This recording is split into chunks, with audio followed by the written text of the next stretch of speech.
Hello, it's me, Bernadette. Welcome back to my channel, Taking Up Space. Today is Thursday, December 29th, 2022. It's coming upon the end of the year. I'm feeling reflective. My channel was created as a way to challenge myself, to be totally honest.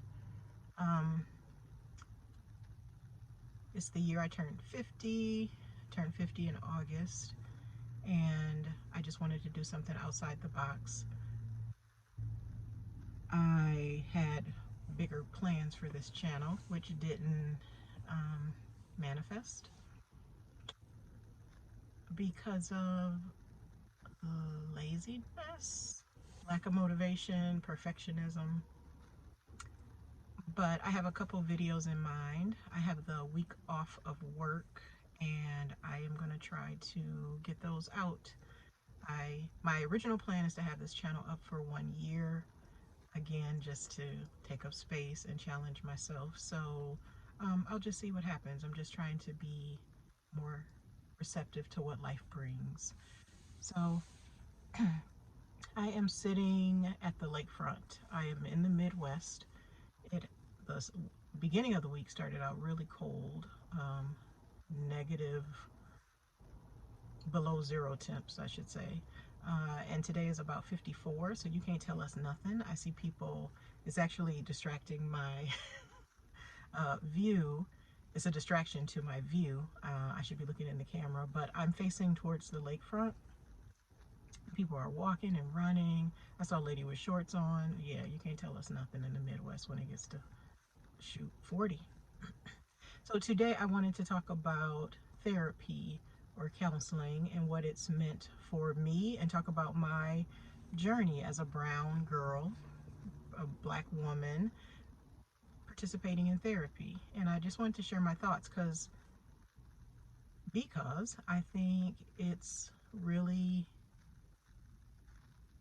been beneficial, helpful to me, and maybe can encourage someone else to give it consideration. So I have been diagnosed with depression and anxiety. And I believe if I think about my life, I think I struggled with depression specifically. Probably both. In my early 20s when it first started. Um, and some reasons would have been my employment situation. I had graduated from college. Nope, I can go back further than that. I think I really struggled with transitioning from high school to college. Let me start there. I think I really struggled not seeing my friends every day, creating this new routine. You're an adult now, and I think that was a struggle for me. So going to college, I felt very disconnected. Some of my friends didn't go to the same college, some didn't go to college at all, and so I struggled, and I didn't get involved in college campus life. I would just catch the bus to school, come right back, work my job, hang out with my friends, hang out with my family. So if I'm totally honest, I think my struggle actually went back to, yeah, late teen.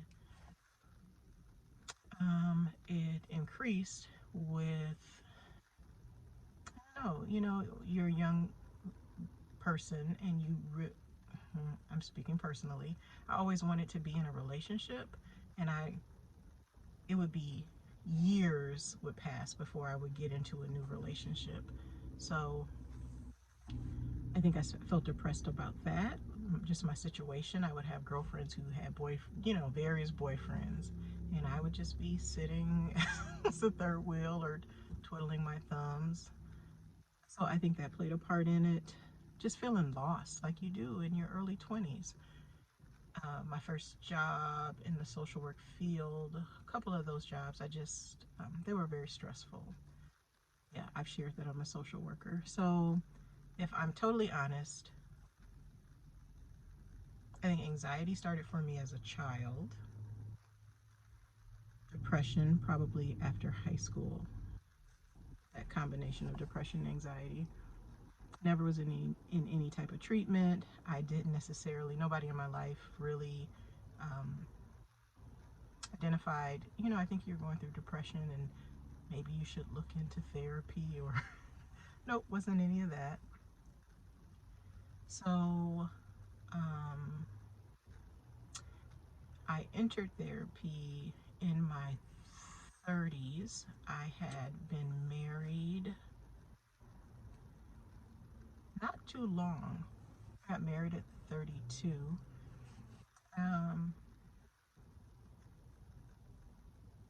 and I think this is before I started step parenting full time, before I became a full time step parent. So, yeah, I think I had been married maybe 1 or 2 years. Because at year 2, my stepdaughter moved in with us. So I had been in therapy. So I went through my employer's EAP, Employee Assistance Program, where they covered a couple of counseling sessions with a provider for free through the health insurance. And I had never gone to therapy before. I am by nature a shy person. I have, through conditioning, been taught to not take up space. So to have the attention on me makes me uncomfortable. So for me to venture out and see a therapist was a big feat. So I don't remember all the details. This was a long time ago, but I had an intake session with a male therapist, a white male therapist. The first session was okay because it was intake and he's asking lots of questions about me and my background, my education, my experiences. So if you just ask me a question, I answer it, I'm okay with that. That was okay. So I survived that. I go back to the second session and he tells me that he is feeling under the weather. And he said, "You'll probably have to carry this session. You're a social worker. You know how that goes." And I already have anxiety. And I was just like, I'm not going to carry this session. And in fact, what happened is we ended early because I felt very uncomfortable. I also remember, I don't know if it was the first session or the second session, the half a session, where he made a comment that I thought was kind of culturally insensitive. I don't know if to say racist was appropriate. We were just talking about my family and cousins and relatives and how me and my sister went to suburban schools, and he made a comment that you guys were probably more successful than some of your cousins that went to the general population school. And I was just like, that's a that's a big leap. Like, why would you make that assumption? So I didn't appreciate that. I just didn't feel comfortable. I also am a woman who typically feels more comfortable with women providers, doctors, you know, therapists. Now I know. And so I don't know why I agreed to a male therapist to start with. And because it was my first time, maybe I just didn't even know I had an option that I could say what my preference was in regards to gender. So that was my first experience, my early 30s. So I was probably 33, 34 when I had that experience. And I went initially because of the anxiety and depression. I was a newlywed. I was struggling with my role as a wife. I was trying to be a good wife to my husband who was here from another country. And I had that added pressure of trying to make sure he's happy. I was in graduate school. I was working full time. And again, I'm just a perfectionist, so I just wanted everybody to be happy. And the burden became too heavy for me. So that was my first experience. Um, Next was in 2000, about 2009, I think. Because I know I was a step parent at that point. And my stepdaughter actually had gone back to her home country for the summer. And I got involved in therapy again through my employer's EAP. I was working for a different company by then. I had graduated graduate school, got this sort of dream job for me, working um, in healthcare. And yes, was still dealing with depression, anxiety. And mind you, I didn't know my diagnosis necessarily. I mean, I found out what it is through this therapist. And so it's a female, a white woman who's about a decade older than me. And first appointment again was an intake appointment. So I was fine with that. I think I shared with her the negative experience I had with the male therapist. And I remember one of her questions was, why now? Why are you seeking counseling now? And I think I recall saying, I'm struggling with all the roles that I have. I am feeling overwhelmed with life. I'm feeling overwhelmed with being a stepmom and a wife. And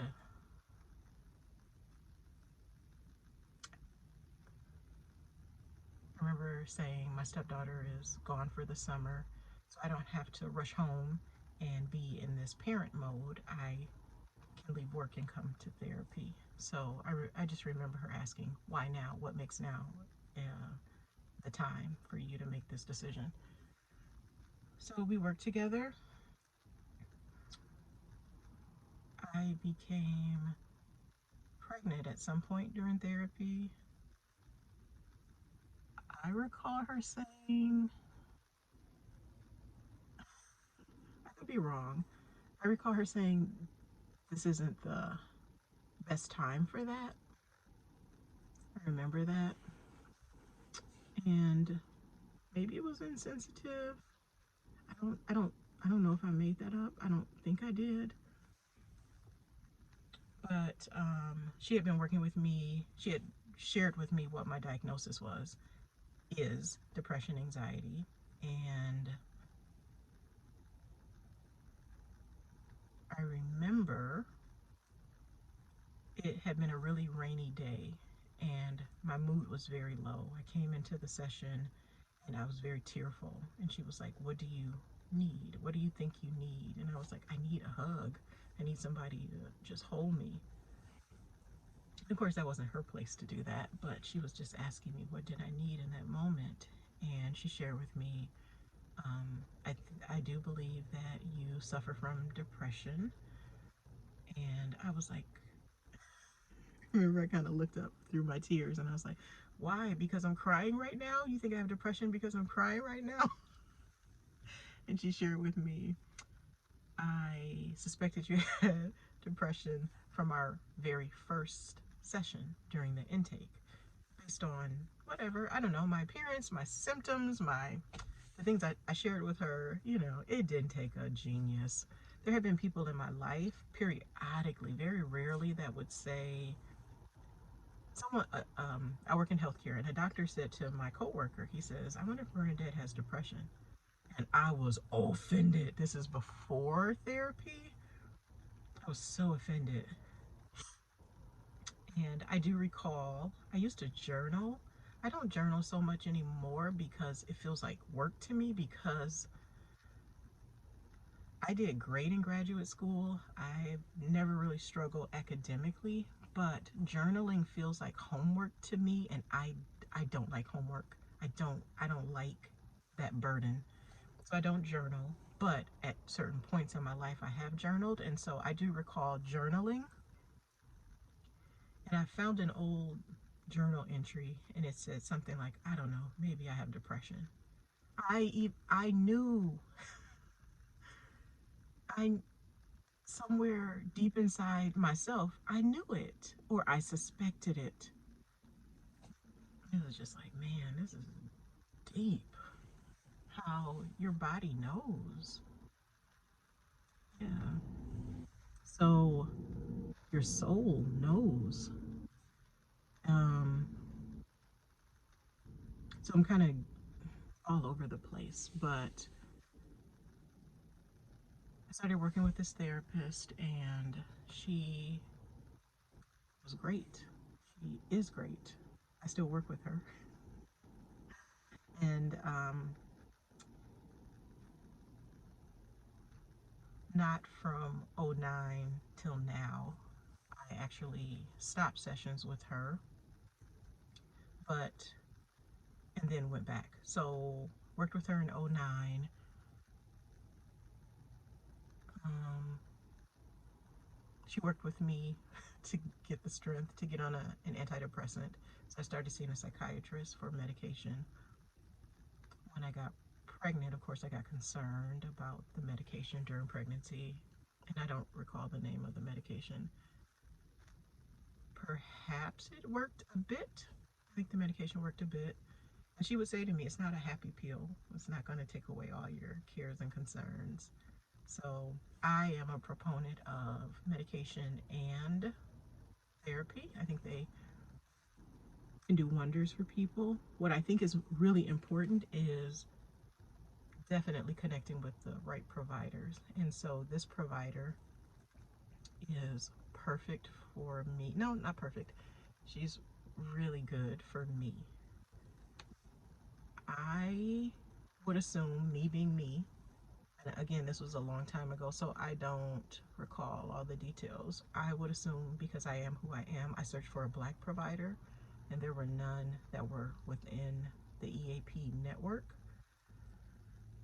because the EAP at my job covers, I think, 10 free sessions, and then it starts to tap into your insurance. So you want to have a provider that's in network so that you can utilize all those benefits. So I became pregnant, had the baby, returned. I think I experienced a little bit of postpartum depression, which is not surprising. If you have depression prior to pregnancy, it's a higher likelihood of experiencing postpartum depression. I continued the medication for a little longer. Um, Eventually became severely depressed. I remember telling my therapist, I was like, I just don't care. I don't care about life. And I don't know how old my son was. Um, so I can say I've never been suicidal, but I have been what's called, I've had passive, passive suicidal thoughts. There's a better way to say that. I can't think of it in this moment. So I've never had a plan. I've never created a plan. You know, if I'm all alone, I'll do it this way. I've never done that. Thank God. I've never been suicidal, but I've had passive thoughts of if I don't wake up in the morning, it's okay with me. Um, People would be better off without me. Thoughts like that. And so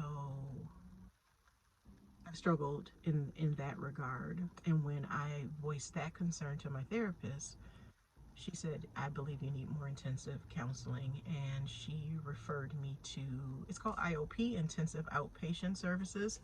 And she actually put me on a medical leave. And so I was out of work for about 30 days attending this intensive outpatient therapy. And so it was group therapy at a local, it literally, when you're walking in the building, it says psychiatric hospital. And I was like, I am tripping. I am going to a psych hospital. And I told my therapist, I was like, it just tripped me out, you know? Here I am, a social worker, assisting people with resources and aiding them, and I'm going to a place I've referred them to before. It's very humbling. So the group was amazing. The group was absolutely amazing. It was just, it just tapped so much into my compassion. I'm already a compassionate person, empathetic.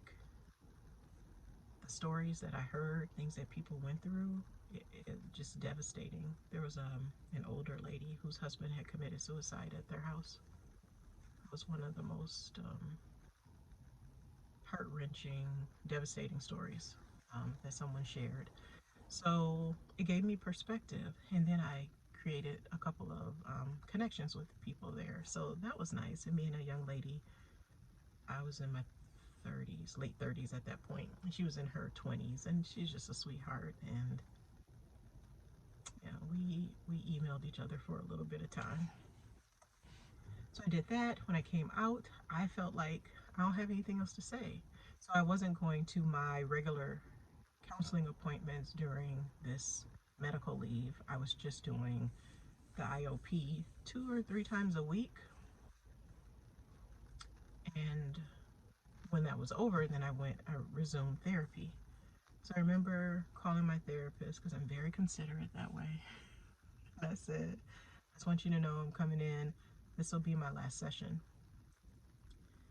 Um, and so she asked me why. I feel like things got darker, and I probably have 30 more minutes before the sun goes down.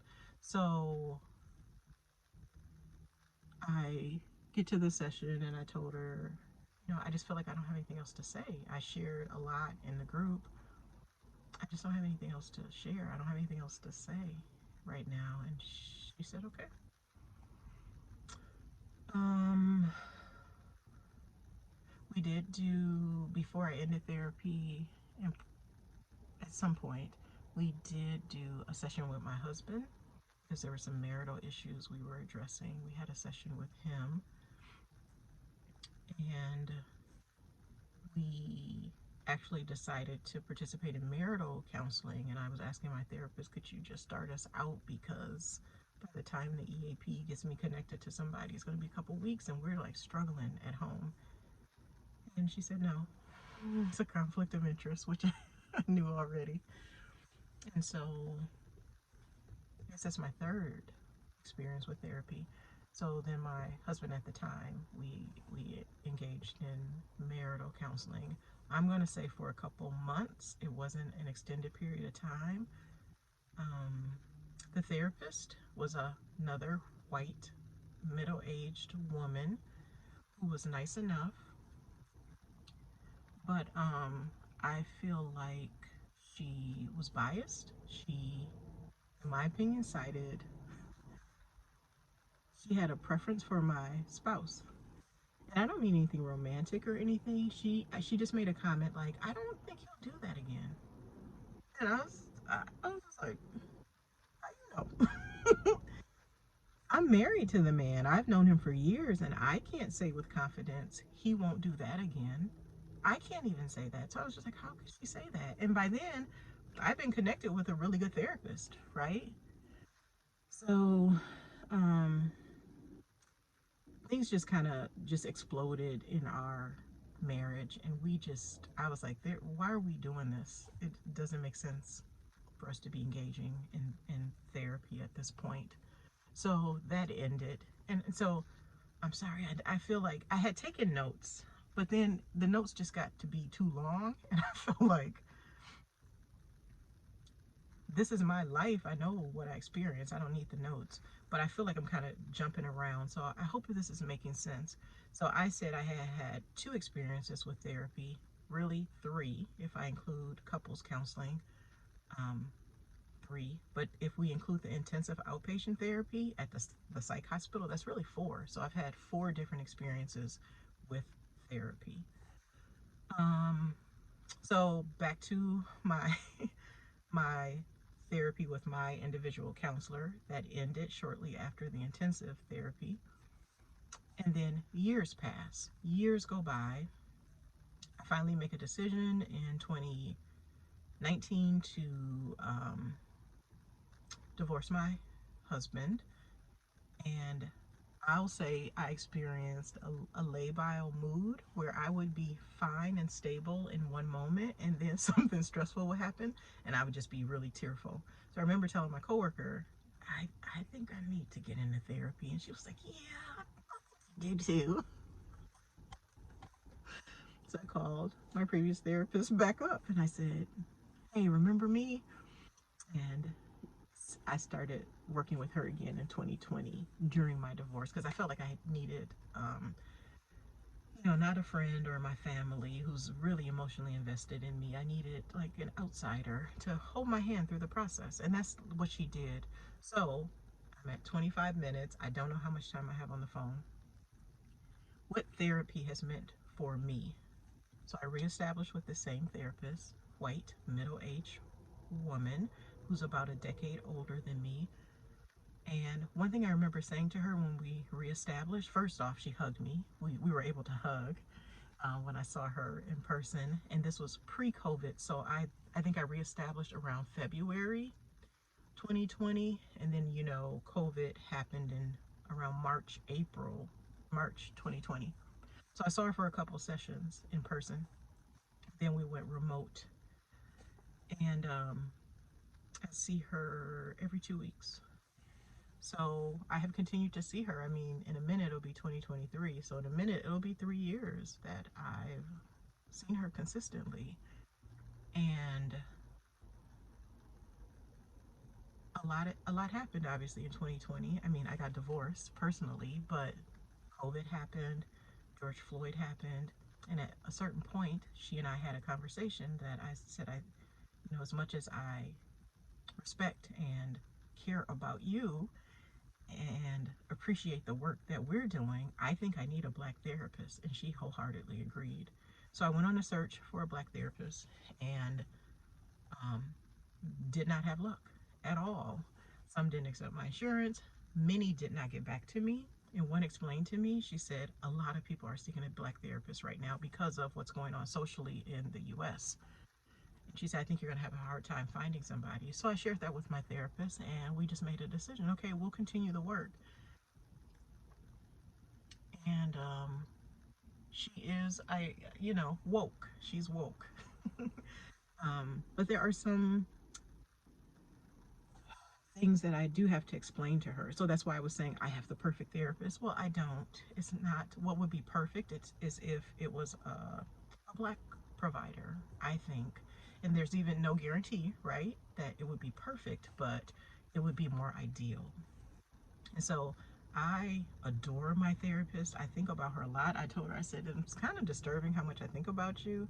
And sometimes when I make decisions, I'll say, oh, I wonder what she would think about this, but she's not judgmental. She doesn't tell me what to do. So why therapy, I think, is really important. And I didn't say this, jumping around. I have not been on a medication since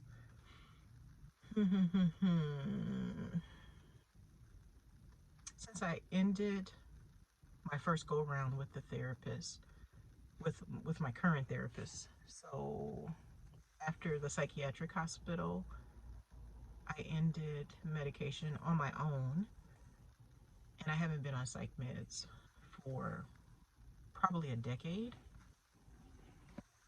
and it might even be 11 years or so. My son is 12. So I was on medication during his pregnancy and for a bit of time after. So it might be about 10 years. Um, so what therapy does for me is I think it's permissive work that I'm doing with my therapist, meaning I've always felt, I say it a lot, this need to be perfect. I feel like there were high expectations put on me as a child. I also feel like I came into this world with a certain type of personality. I am a people pleaser and I engage, I've learned, in codependent relationships, and I have to be very mindful of that. So me being able to share my thoughts with there's a word I want to use with my provider, someone who is partial, is that the word? But not invested, like my family and friends. I can't think of the word. Impartial, maybe. Um, and I can just be honest and say, this is how I felt, and I wish I would have said this, or, I did this, and I really didn't want to do this, or, I feel burdened because of this situation, or what have you. Just being able to totally be honest with her is really helpful. And she gives me permission to feel my feels and to work through, okay, how can you address this situation? And sometimes gives me advice.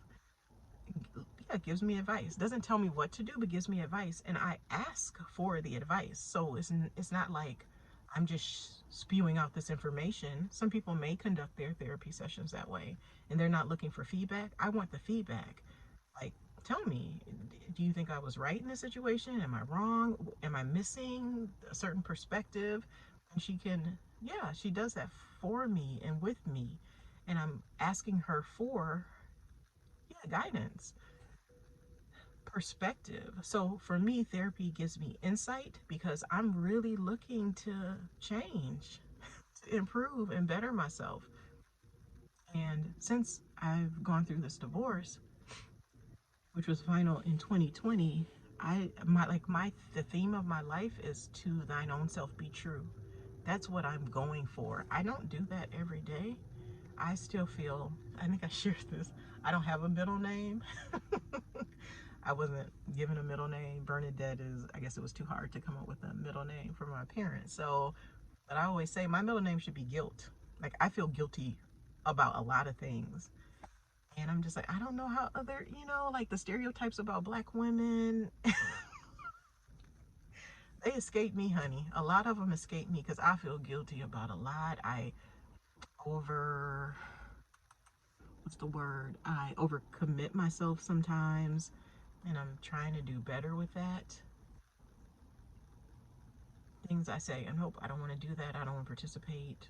And then I do it because I feel guilty. Like it's deep. It's really deep. So why I like therapy, it definitely has been a process because the first time I engaged with my current therapist, the first go around, I said to her, I'm going to be honest with you. I feel a lot of anxiety coming into the office. I have my stomach turns. I I experience a lot of anxiety, physical symptoms, and I feel very uncomfortable. You seated across from me, looking at me, asking me questions, and me talking. And so we worked through that. And she said, a lot of her, and I think she sees probably more women than men. A lot of women see it as it's their time. She said, so if you can change your perspective to look at this is dedicated me time, and that I deserve this. And so I couldn't grasp that the first go round, but this second go round, oh, I look forward to therapy. Sometimes I would feel anxiety about, oh, I don't think I have enough to take up the whole 50-minute session. It's going to be awkward. I let it go. And if I don't have anything else, I'll say I don't have anything else. And we've ended sessions at 30 minutes. So it's like an hour session, but usually we end at 50 minutes. So I think it's a 50-minute session. So sometimes we'll end at 45 minutes, and like I'm okay with that. I I just get the best advice from her. Yep. So the work I'm doing, still doing, is permissive work for me because of how I came into this world with this certain type of personality, because I am a woman, because I am a black woman, because I am a black middle-aged woman. Certain things that were taught to me, I was conditioned to view certain things in a certain way. I've had to unlearn and unpack that. I didn't add religion as well. I'm a Christian growing up in the black church. And I say growing up, but we didn't join church. I was 15, my sister was 13. So I wasn't raised my entire life in the black church or in church, but there are specific teachings that you get, and certain behaviors and thoughts and practices that you receive, and I'm learning to unpack that and really try to live a guilt-free life, because I am a good person. I say all the time, especially with dating, I'm like, I don't know what's wrong with these men, because I'm a sweetheart. But I am a sweetheart of a person. I have no ill intentions towards anyone. I had to humble myself and go back to people I've offended and just been embarrassed and apologize. Like, I'm willing to humble myself. I am learning. I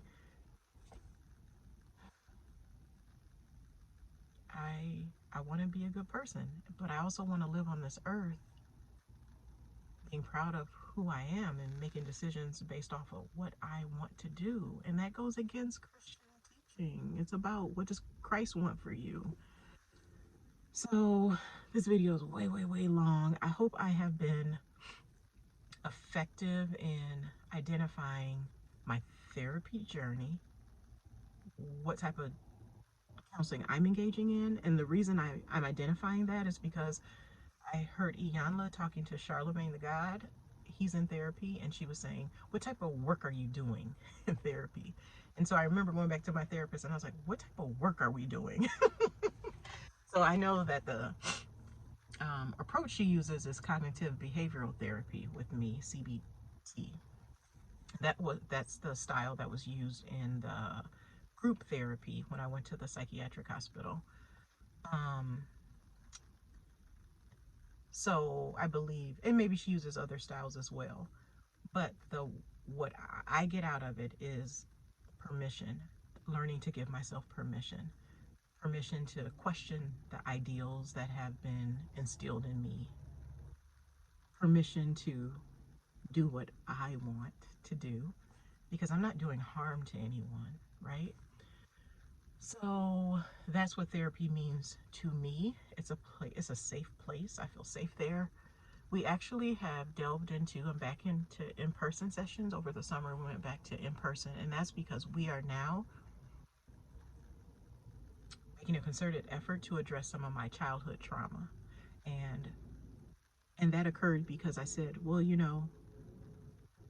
I've been in therapy 2 years now. What's the average length of time people are in therapy? I can't remember her answer. And I think I'm in therapy a little longer than the average person. And then she said, well, I said, because I'm starting to feel like I don't have a lot to talk about anymore. Like, yes, I'm dating and I'm going through and different experiences, but I mean, I could manage it probably on my own. I don't have to necessarily bring that stuff here. My life is pretty stable. No big um, issues or concerns. It's life, and so it ebbs and flows, right? So I just was saying, I don't know, I think maybe I'm getting towards the end. And she said, one thing we haven't dealt with consistently is some of the traumas you've experienced as a child. And she said we could do that, but that type of work would be best done in person. And I was like, okay, I'll think about it. So me, always up for a challenge, I agreed. And so our sessions now are in person. Again, it's still every other week. So I see her twice a month. And yeah, and if there's something else I need to discuss besides this childhood concerns, then we address it. And the sessions are mine, and I address it. And I feel very comfortable going in there. I trust her. Most importantly, I respect her. And so it's helpful that she's a little older than me. That's helpful to me. And yeah. And like I said, I have to do a little bit of teaching. There's cultural things I have to explain sometimes. And there was a video I showed her of,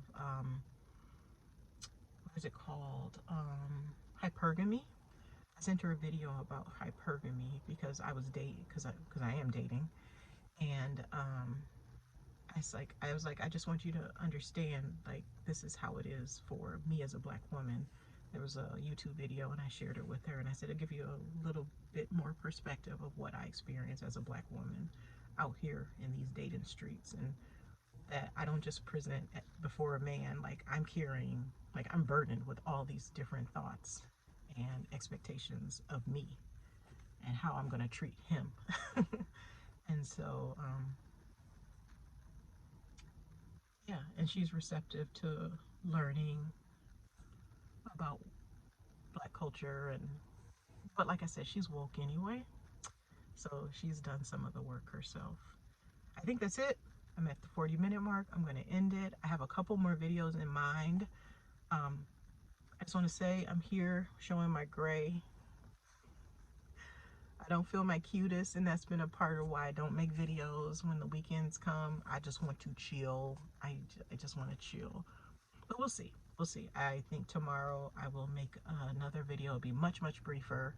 And so I'm going to end this because it's at almost at 41 minutes. And I'm glad I got on. And if you watched to the end, thank you. See you next time. Bye.